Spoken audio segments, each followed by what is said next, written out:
Friends, welcome to my YouTube channel exam helper. आज हमारी BEd second year pedagogy of physical science की 7th class होने वाली है। वीडियो स्टार्ट करने से पहले अगर आप मेरे चैनल पर नए हैं तो वीडियो को लाइक करें, शेयर करें एंड चैनल को सब्सक्राइब करें ताकि इन फ्यूचर में आने वाली वीडियो आप तक सबसे पहले पहुंच सके। आज का हमारा जो टॉपिक है वो बहुत इंपॉर्टेंट होने वाला है, जो कई बार पूछा गया है। तो आज का हमारा टॉपिक है, उसका नाम है साइंस क्लब। जो आज की हमारा टॉपिक है इसका नाम क्या है, हमारा साइंस क्लब, या फिर बोल सकते हैं विज्ञान क्लब। प्रत्येक विद्यार्थी की अपनी क्या होती विशेषता होती, सभी में व्यक्तिगत भिन्नता के परिणाम स्वरूप विभिन्न रुचियां, प्रतिभाएं तथा योग्यताएं होती हैं। हर कोई ह्यूमन या व्यक्ति एक व्यक्ति से दूसरे व्यक्ति के बीच कुछ ना कुछ इंडिविजुअल डिफरेंस पाया जाता है। उनकी अलग अलग विभिन्नताएं होती हैं, रुचियां अलग अलग होती हैं, प्रतिभाएं और योग्यताएं भी अलग अलग होती हैं। इस दुनिया में कोई दो भी व्यक्ति बिल्कुल सिमिलर नहीं हो सकते हैं। अगर फिजिकली सिमिलर हैं तो उनके इंटरेस्ट या प्रतिभाएं या उनकी योग्यताएं अलग होंगी इंडिविजुअल डिफरेंस के कारण।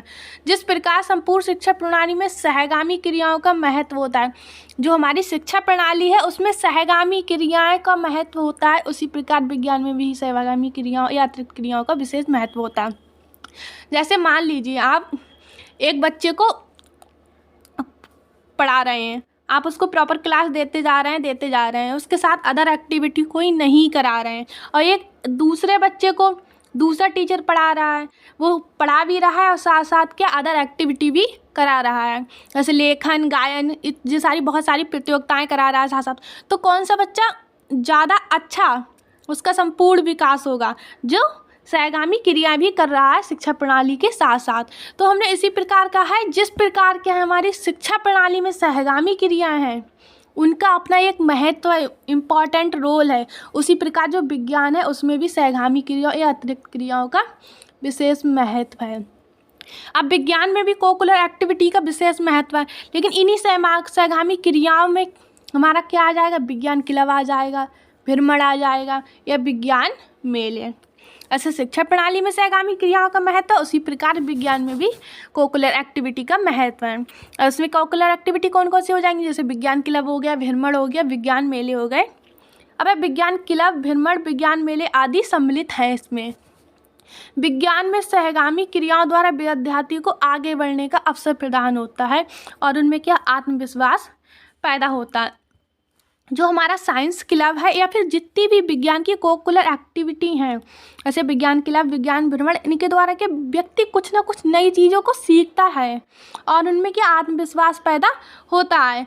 अब हमारा विज्ञान क्लब का उद्देश्य, कोई भी टॉपिक पढ़े उसका कुछ ना कुछ उद्देश्य होता है, उसी प्रकार विज्ञान क्लब का भी अपना एक इम्पॉर्टेंट उद्देश्य है। जैसे स्कूलों में विज्ञान क्लब के निर्माण में निम्नलिखित उद्देश्य होते हैं, कौन कौन से, वैज्ञानिक नेतृत्व, बच्चों में क्या वैज्ञानिक नेतृत्व तथा विज्ञान में रुचि को विकसित करना। जो हमारा विज्ञान क्लब है वो वैज्ञानिक नेतृत्व या वैज्ञानिक दृष्टिकोण या विज्ञान में रुचि विकसित करना। दूसरा है विज्ञान संबंधी समस्याओं को हल करने में क्या सहायता प्रदान करना। इसका एक उद्देश्य क्या था, वैज्ञानिक दृष्टिकोण का विकास करना, समस्याओं को हल करने में जो विज्ञान संबंधी हैं उनको सहायता प्रदान करना, या फिर विज्ञान से संबंधित जो व्यवसाय हैं उनके प्रति विद्यार्थियों का उचित दृष्टिकोण विकसित करना। अब इस उद्देश्य की बात कर रही, अब हम बात करेंगे इसके विद्यार्थी को अपने घरों तथा घरों के समीप स्थानों को स्वच्छ रखना सिखाना। हमने कितने 4 उद्देश्य पिछली स्लाइड में पढ़े। तो उद्देश्य हमारा, जो विद्यार्थी हैं उनको घर और घर के समीप जो स्थान है उनको क्या करना, स्वच्छ रखना सिखाना, अनुशासन में रहना सिखाना, विद्यार्थियों में विज्ञान के प्रति खोज तथा निर्माण की भावना का विकास करना, विज्ञान की खोजों के बारे में प्रेरित करना, विज्ञान संबंधी मेले, प्रदर्शनी आदि का संगठन एवं प्रबंधन करना। विद्यार्थियों को कहीं ना कहीं ये भी सिखाया जाता है कि विज्ञान संबंधी मेले या फिर क्लब है उसका संगठन या प्रबंधन कैसे किया जाएगा। फिर है विभिन्न वैज्ञानिक परिषद तथा वैज्ञानिक क्लबों में साथ मिलजुल कर कार्य करने की आदत विकास करना।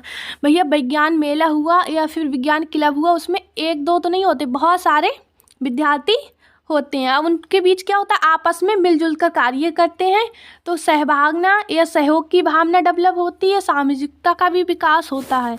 फिर हमारा विज्ञान क्लब के कार्य, जो हमारा विज्ञान क्लब है इसमें क्या विद्यार्थियों को अवकाश के समय का सदुपयोग करने में लाभकारी साधन, मतलब जो हमारा छुट्टी का टाइम है अगर हम उसमें लाभकारी साधन प्रदान कराते हैं हमारे विज्ञान क्लब। दूसरा है विज्ञान को सुखद अनुभव बनाने के लिए भी ये बहुत लाभकारी है। जो विज्ञान है उसको सुखद या सरल बनाने में भी इसका अपना एक रोल है। फिर है विज्ञान क्लब का संगठन कैसे करेंगे हम, क्या है हमारा कि विज्ञान क्लब का हम संगठन कैसे करेंगे। तो सबसे पहले हम विज्ञान क्लब का संगठन करने के लिए क्या करेंगे, स्कूल में विज्ञान क्लब के संगठन के लिए विशेष रूपरेखा की ओर ध्यान देना आवश्यक होता, तभी ये ठीक ढंग से कार्य कर पाता। मतलब कोई भी कार्य आप करोगे अगर उसको एक लय में एक सीक्वेंस में करोगे तब वह अच्छे से हो पाएगा। इसी तरह जो विज्ञान क्लब है उसका भी का एक रूपरेखा तैयार की जाती है संगठन की, उसी प्रकार विज्ञान क्लब का आयोजन किया जाता है। अब हम देखते हैं हमारी इसकी रूपरेखा में क्या क्या होता है। रूपरेखा में पहला हमारा क्या नाम है, संस्था का नाम। पहला पॉइंट लिखते हैं हम रूपरेखा में संस्था का नाम, कि हमारी संस्था का क्या नाम है। फिर उद्देश्य, हम किस उद्देश्य से बिना जो विज्ञान क्लब है उसका आयोजन कर रहे हैं, जैसे बच्चों में वैज्ञानिक दृष्टिकोण का विकास करना या बच्चों में विज्ञान के प्रति जिज्ञासा उत्पन्न, मतलब किस उद्देश्य से इसका विकास किया जा रहा है। फिर है कार्य क्षेत्र, थर्ड हमारी हेडिंग आती है रूपरेखा में इसकी कार्य क्षेत्र, कि हमारा जो विज्ञान क्लब है उसका कार्य क्षेत्र कितना है, स्कूल तक ही सीमित है या फिर बाहर समाज तक भी उसको पूरा किया जा रहा है। फिर है हमारा सदस्यता, संस्था का नाम हो गया, उद्देश्य हमारा हो गया, कार्य क्षेत्र कि स्कूल में ही सीमित है, स्कूल तक ही सीमित है या उसको क्या सामाजिक वातावरण में भी पूरा किया जा रहा है।